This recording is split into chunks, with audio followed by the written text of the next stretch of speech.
A fan X account posted that Keanu Tanuvasa live on ESPN 700 in quotations, and this is where it's problematic, right? He says, "I gave more to the University of Utah than any other player." The problem is that quote never happened. He was completely bought into the university, and that made his decision to leave even harder. To twist that, to me, it's so disingenuous, and it's just so petty.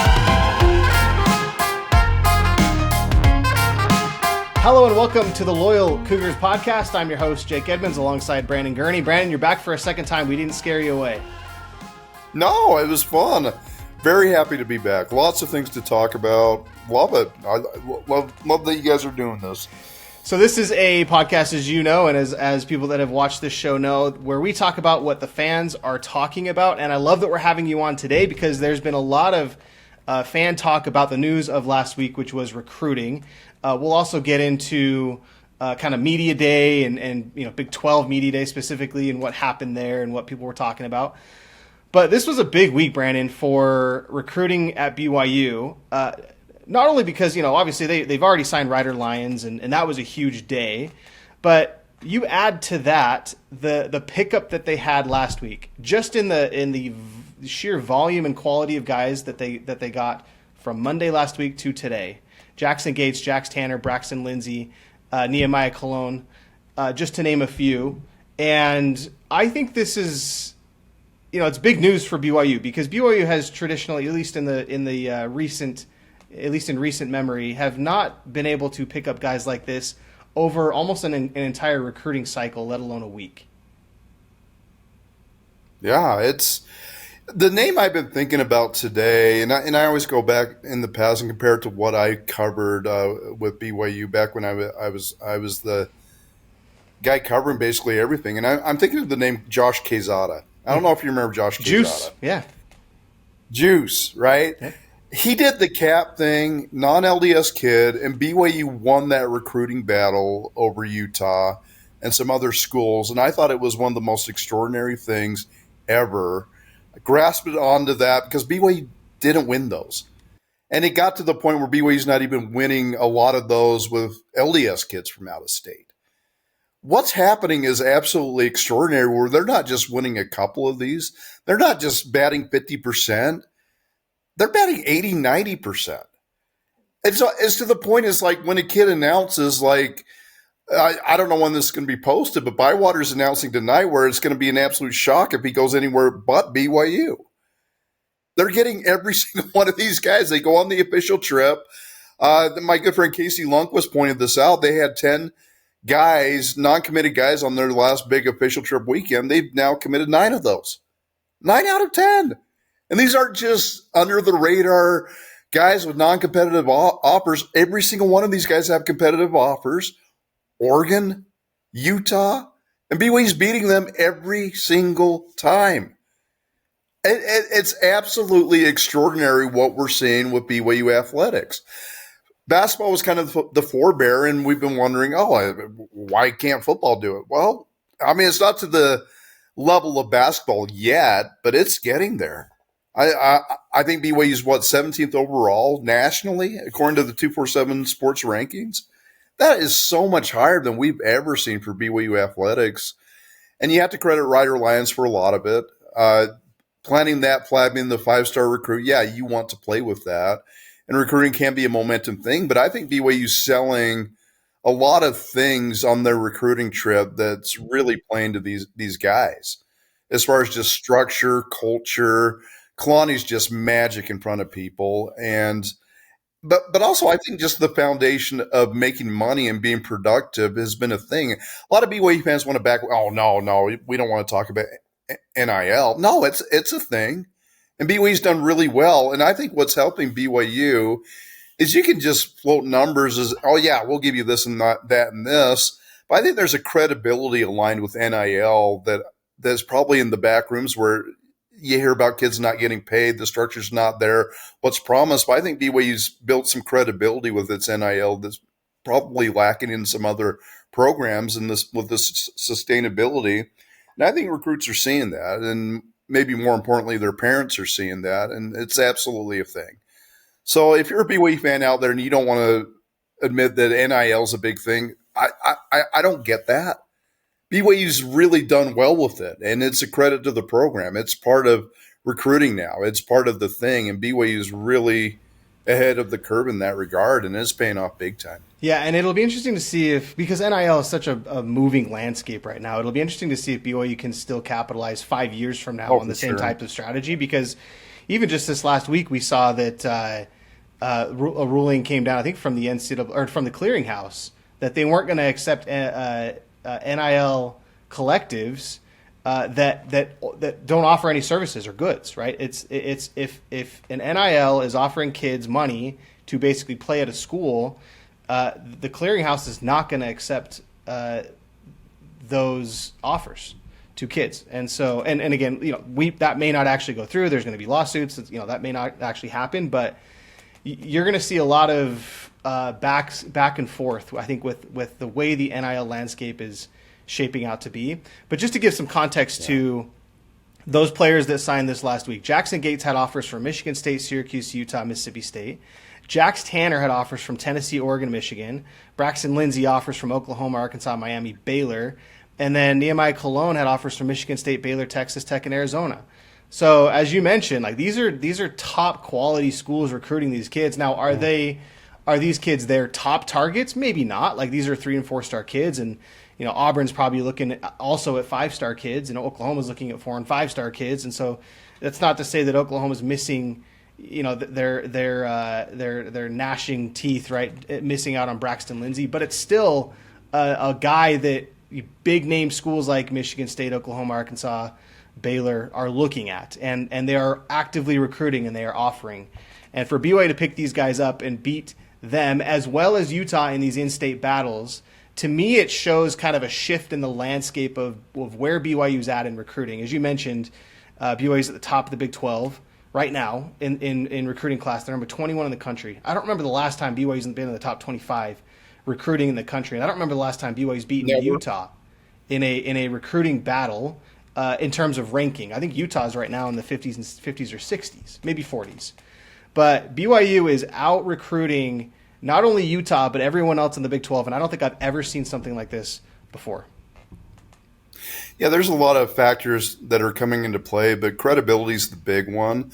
I think the defensive components, the one I want to look into more, because with BYU's old defense, it wasn't a fun defense.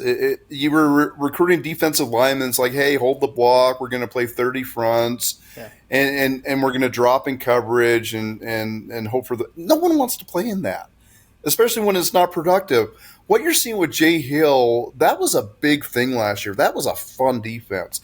You're getting 22 interceptions, multiple coverages, and I maintain this, and I'm kind of a broken record on this, but I really believe that bowl win over Colorado, with the specter Colorado had, with Prime and Travis Hunter, all that, and BYU beat them worse than – they beat them 36-14, but it really wasn't that close. A lot of eyes are on that, and I think BYU's reaping a lot of dividends from that game. I really do. I think as far as a single game impact with regards to recruiting and with how BYU's viewed, it's hard for me to think of a bigger game than the Alamo Bowl last year. I think that was a really, really big thing. Even if it's not in the conscious of these guys, it's like, oh, yeah, it's in the subconscious. It's like, yeah, BYU belongs. BYU can hang. It's real. I think there's been a credibility gap with BYU. It's like, yeah, they have all this stuff, but they're not really that serious. They're not. BYU's a serious program now. You can see the light at the end of the tunnel. You can see a mechanism where, yeah, you can legitimately compete nationally. And even when I say that, I feel like I need to check myself. Is this real? No, it is real. BYU's in a power conference. They're getting top flight guys, and they're working a team like Colorado in the bowl game. It's real.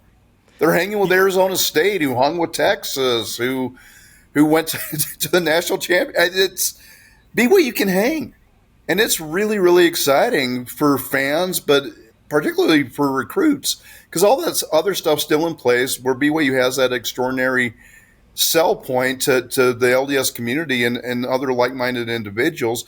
And it's being married with on-the-field credibility, and it's a really exciting thing, and that's what's happening. I mean, you can talk NIL, whatever. It all comes into play. But to me, it's the credibility of the program. That's what it all works toward. And that's what BYU is offering these kids. And that's why they're committing.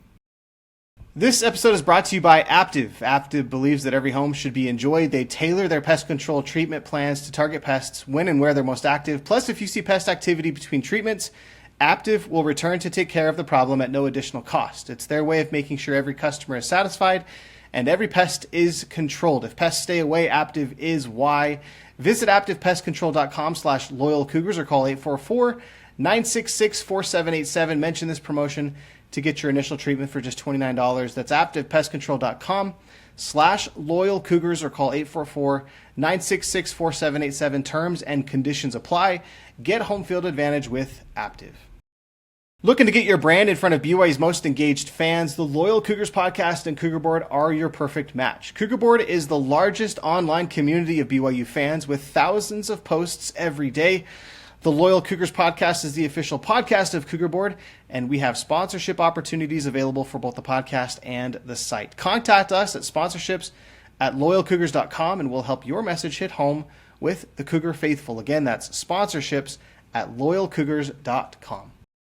And it's great to see, and it really started in 2025, with the guys that we've seen coming in already, Keanu Tanuvasa being one of them, and Keanu kind of made headlines as well last week.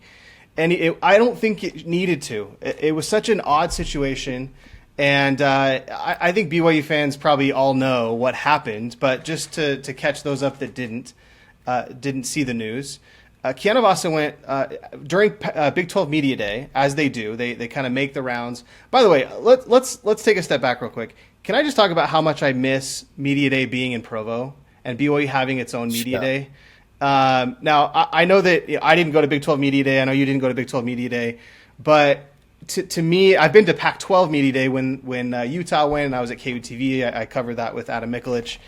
And it's fun, but, like, you don't get nearly the same access, right? So each team provides 3 or 4 players, and they kind of make the rounds for all the radio guys, for all the print guys, and then the TV guys have a little like station set up, and they can shoot interviews with the TV guys.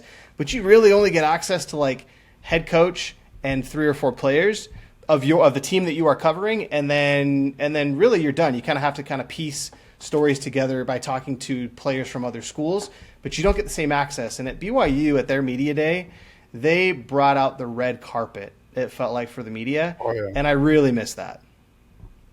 Yeah, I do too. It makes July article writing a lot easier. BYU still kind of does a mini form of that with its golf outing.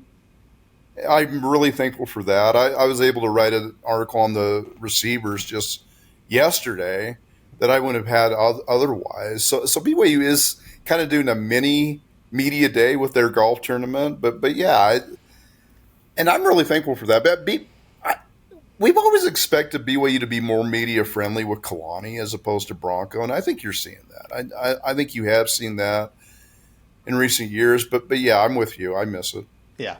I miss it. So shout out to Brett Pine, Duff Tittle, those guys, Kenny Cox. They're all great. They make things really enjoyable at BYU when dealing with the media. Okay, so now back to Tanavasa, because the way this transpired was wild to me. So what happened was a Fan X account at the Real Utah Utes, the Real U is their X name or Twitter name, posted that Keanu Tanuvasa live on ESPN 700, and then he quotes him in quotations, and this is where it's problematic, right? He says, "I gave more to the University of Utah than any other player." The problem is that quote never happened. Tanavasa never said that. And here's what he actually said. He said, "I felt like I had given the University of Utah everything that I wanted to give it. I don't know if there was a player that was more bought into that program than I was, and the decision to leave wasn't one that was fully made by myself because I felt like I was inspired by something that was greater than myself." And the context even surrounding that quote makes it less damning for Tanavasa and more damning for the person quoting him as this kind of gotcha, saying, "Oh, he says he gave more to the university." No, all he was saying in this quote was that he was completely bought into the university, and that made his decision to leave even harder. because that was the question. It was like, basically, how hard was it to leave, or like what went into leaving the U, and you could tell he was like really grappling with the fact that he didn't necessarily want to leave. Like, he was going to be a team captain. He was going to be potentially an All-American. Like, he was going to make a name for himself and probably get drafted in the NFL. Like, there was no real reason logically to leave Utah. But, he says he was inspired. Like, it was something greater than himself. He felt like he still had to leave, and there were things for him to do at BYU that he needed to accomplish. And to me, that's more like, it's almost more complimentary of Utah. Like, he loves Utah, right? He loves Utah. He loves the coaches, the players, the fans. He even said, like, I still love those fans that cheered me on when we were at Baylor and on a boiling field. And, for him to try and relay that message of like, hey, I loved Utah so much that it was so hard to leave. And I gave so much to Utah that it was so hard to leave that situation and come to BYU. To twist that and say, and only take this, I gave more to the university than any other player, and write that as the narrative. To me, it's so disingenuous, and it's just so petty. Yeah. I think it was tweeted out by the ESPN 700 account, actually, if I remember right. I remember seeing that quote thinking, whoa. And then I thought, that's not Keanu. He's way more diplomatic than that. That had to be taken out of context at the very least. And what you have is a bunch of people ready to snipe at Keanu.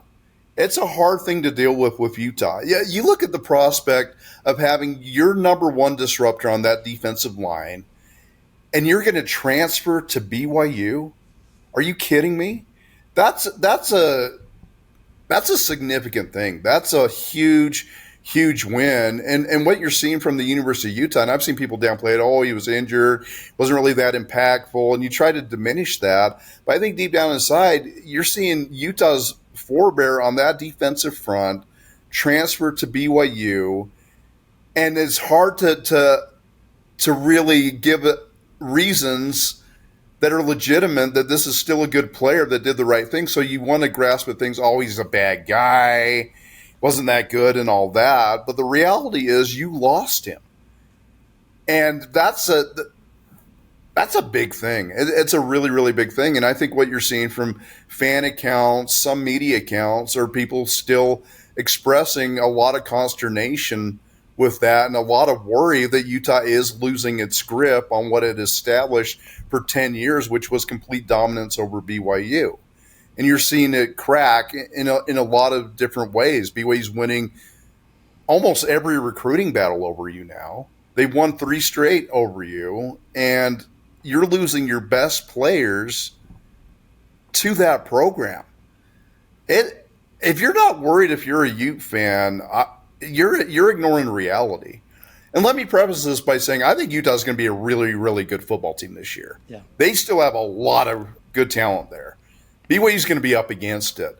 But for the future and for what BYU's now realizing, you got to be worried if you're a Utah fan. And I think that's what we're seeing.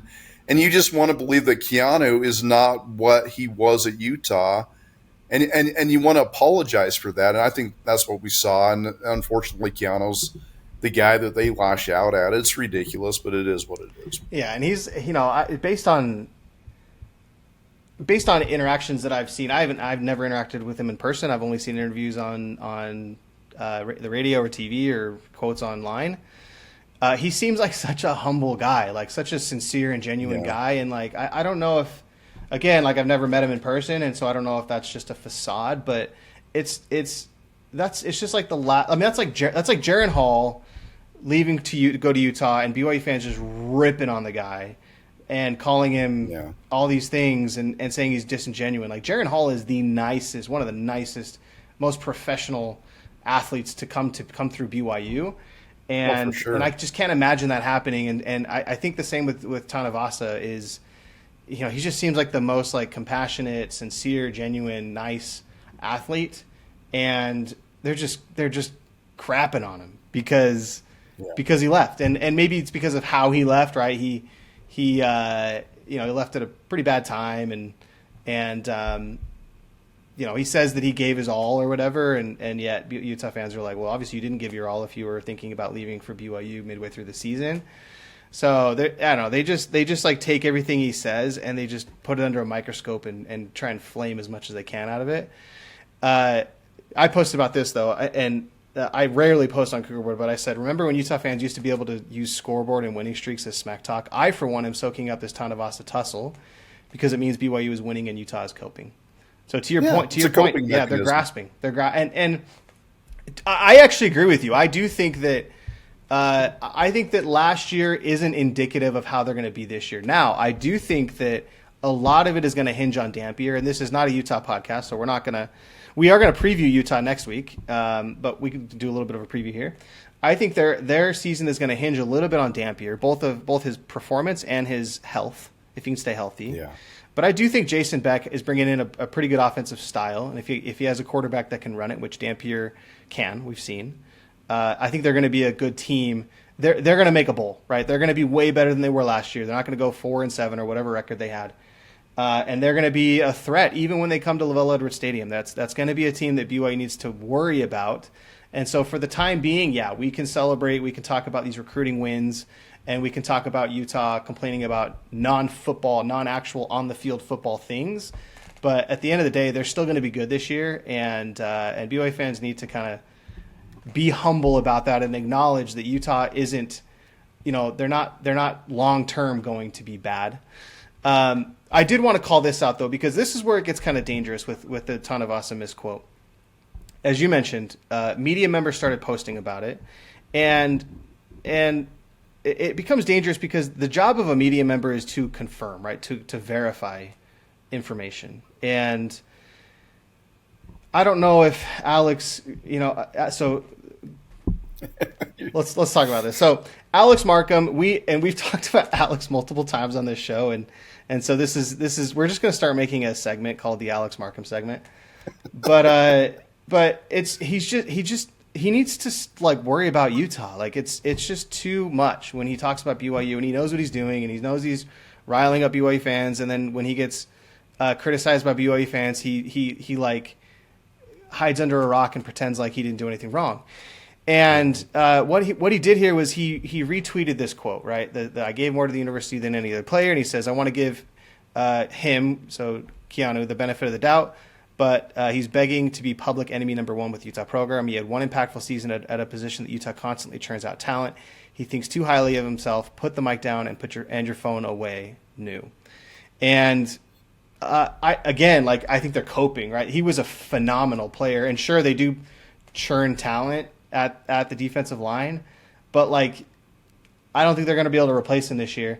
And besides the fact that you're sharing this misquote and you're basically calling him public enemy number one, and you're dragging him through the mud, and not only that, but then when this original tweet was deleted because the person that originally posted it had the wherewithal to realize, oh yeah, I actually am spreading misinformation, Alex kind of doubled down, and he was like, I said what I said, and I still think what I said, and Keanu basically needs a PR firm to teach him how to act with the media. And I'm thinking like this guy acts better with the media than,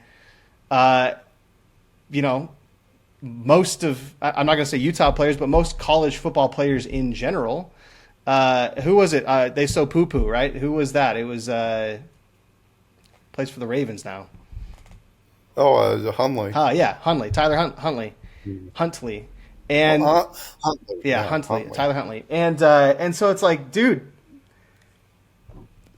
I can think of 100 other college football players that could react or behave better around the media than Keanu Tanuvasa. Keanu Tanuvasa has it figured out, and he is who I would want to represent my school. So this is not necessarily a knock on Markham, but just the idea that like if you are, whether you're a fan reporter or whether you're a legitimate reporter, because Josh Newman did this too, right? Josh Newman, who's now no longer at the Trib, but was at the Trib covering Utah, he reshared the information as well. I think he deleted his post. But you can't share this misinformation without verifying it. Yeah, I know Alex. I consider him a friend. He's a good guy, but I just have to laugh at the first sentence of that post. I want to give him the benefit of the doubt. No, you don't. No one believes that, Alex. You're not giving him any benefit of the doubt whatsoever. It's the complete opposite. And everybody knows that. And I think you know that too, Alex. That's the only thing I'm going to say on that. But Yeah. anyway, Alex is great for the University of Utah. I love the cantankerous aspect of the rivalry. I really do. I love seeing media attack BYU, going back and forth. I love that kind of stuff. So yeah, more of that. It's fantastic. And BYU's great at defending it and calling out for what it is. It's BYU has a very intelligent fan base. Man, I might regret saying that, but no, I really do believe that. I think BYU has very knowledgeable fans that know how to handle themselves on social media.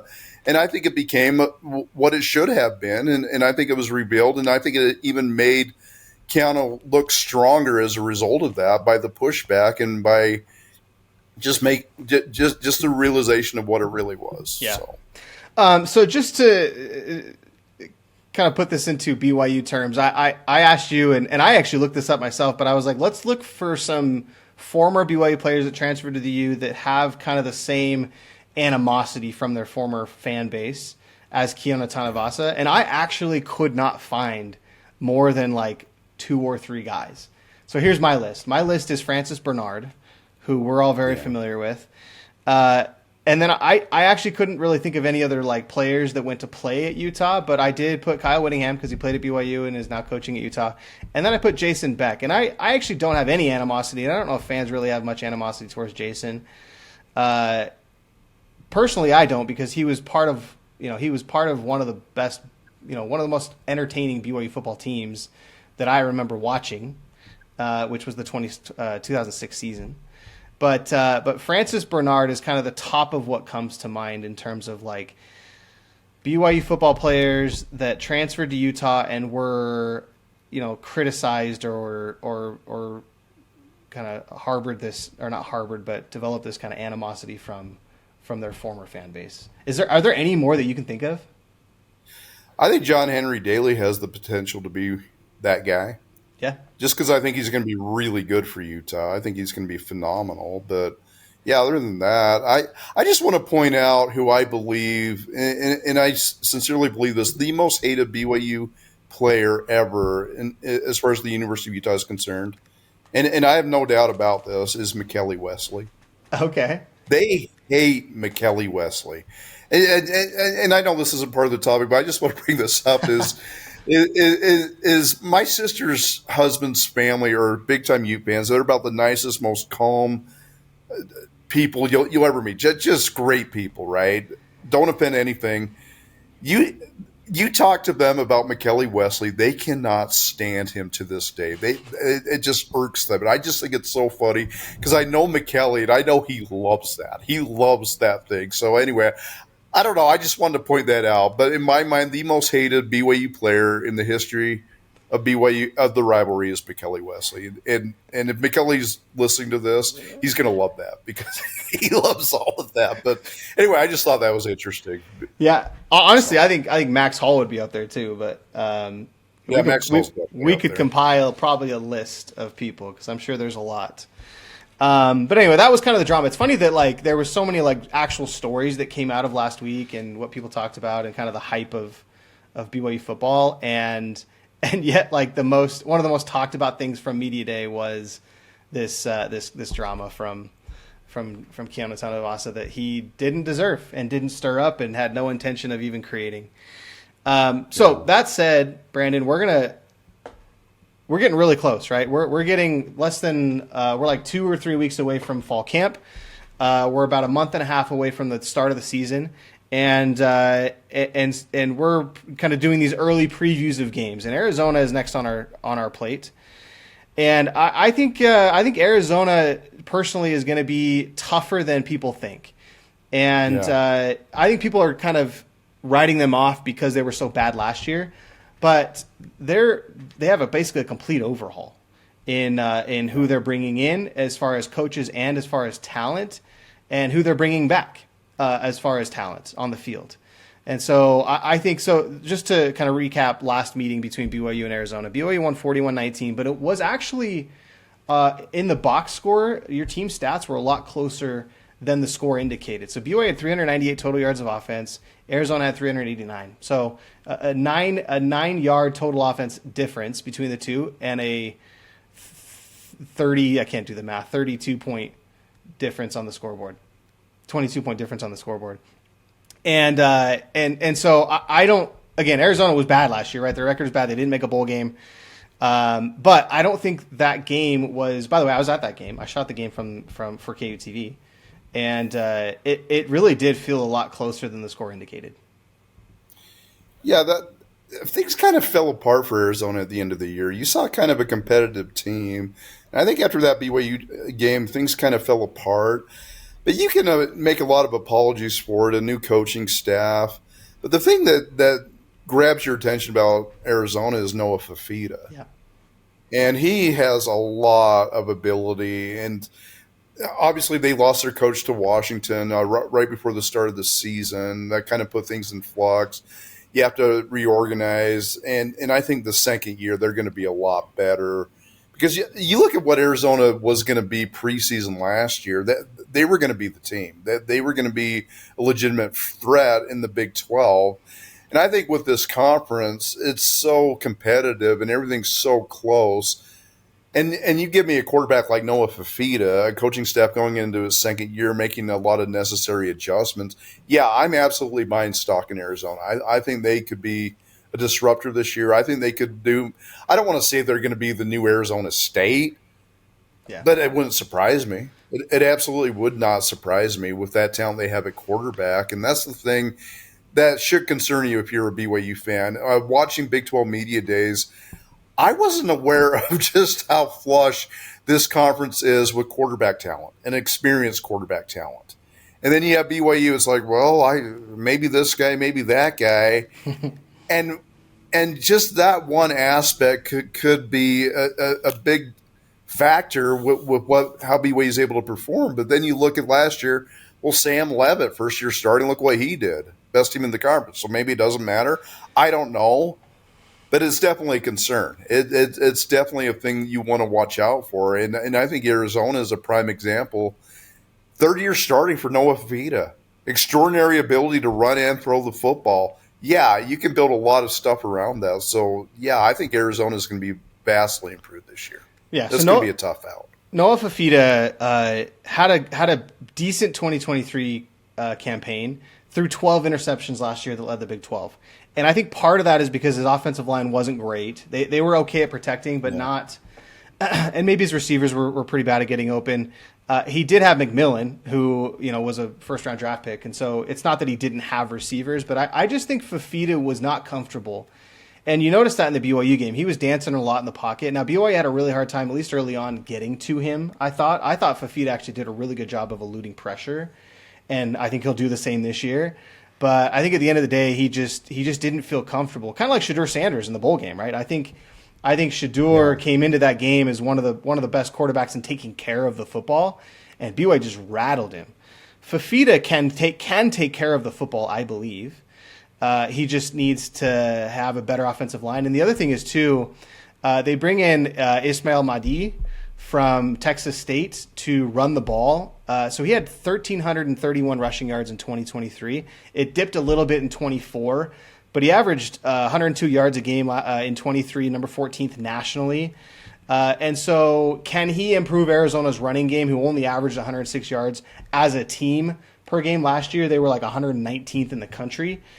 That'll take a lot of pressure off of Noah Fafita and allow him to, basically it opens up the offensive game. If you can have a running back that can run the ball, it opens up the play action. It gives Noah Fafita kind of more options to go to. It gives the offensive coaching staff, by the way, they have a new offensive coordinator in Seth Dagey, who comes from Marshall. They averaged a ton of yards last season. They were one of the best offenses in the Sun Belt Conference, if not the best offense in the Sun Belt Conference last year. And so I think you combine all of that, and I think Arizona's offense is going to be a lot more potent than they were last year. The question is, can they improve defensively? And that's a big if, in my opinion. Yeah, defensively, they absolutely have to be better. I mean, 31 points last year, man, that's a lot of points. Yeah. And I think that's what you saw unravel, and you're being forced to play catch up in a lot of those games, and that's where you see a lot of the big score margins go against you in that regard, and lack of a running game, and that's what gives you confidence if you're BYU. To turn this back to BYU, is BYU's defense is going to be really good. Yeah. They're going to be really, really good. I cannot envision a scenario where BYU's not going to. I don't know if they're going to lead the conference in defense again, but they're going to be right there. They have a lot of returning talent, and they're going to be better on the defensive front, which is a really, really, really, really big thing. They're going to be absolutely better at safety, and linebackers going to be better. Cornerback, there's some question marks, but I think they're going to be good in that regard. But BYU, that should allow BYU to be in every game it plays. I really do believe that. I can't see a scenario where BYU is going to be blown out of many football games. I really, really do believe that. And Arizona's got. Yeah, it's going to be all on the defense for Arizona, but I expect a competitive Arizona team this year. Yeah, I agree too. I think BYU's defense. By the way, it's wild that BYU didn't have a single All-American, a single preseason All-Defense conference player, because I think Isaiah Glasker should have at least Glasker should have been, and maybe Tanavasa should have made that team. By the way, Arizona also. I think Tanner Wall deserves consideration. Totally, yeah. There's a handful of guys. So yeah, I think, but that's the thing is, I think that means that this defense is versatile and deep. Meaning, there's not one guy. There's not like a Kyle Van Noy. I mean, although there could be, I think Glasker could be a Kyle Van Noy or Fred Warner or like a player that takes over a game. But it also shows that they have talent everywhere around the field. I think Bamba could have a pretty solid season this year at corner. By the way, Arizona brings in a brand new defensive coordinator as well. He was actually their special teams coach, I believe, Danny Gonzalez. He was the head coach at New Mexico before Bronco. Was terrible as head coach at New Mexico, but he does bring in some defensive talent. I think he's a Rocky Long prospect. And so does that affect Arizona's defense? No. I actually think they're still going to be weak on defense. And to your point, I think BYU's defense can run or hang with pretty much any offense in the conference. Potentially any offense in the country. But I think BYU's defense will keep them in games, and as long as their quarterback situation pans out, whoever they go with, you think it's going to be Tristan Bourget? I think it might be. I think it might be Barry Bachmeier, but it'll probably end up being McKay Hillstead. Who knows? But if that pans out, and whoever they go with can be serviceable, and get it to Chase Roberts and get it to Carson Ryan, and hand it off to LJ Martin. Like, they have the weapons. He just needs to be able to get it to them. I think this is a game that BYU should be able to handle pretty easily. Should. Yeah, they should get this one for sure. As far as the quarterback goes, I don't think fans are giving enough deference to Tracy Bourget. I don't really get it. No one wants Tracy Bourget for some reason. He throws a really, really good deep ball. I think he has a lot of potential in that regard. It's really hard for me to believe that Bear Bachmeier, with his compressed time, has within him to be named the starting quarterback out of fall camp. Yeah.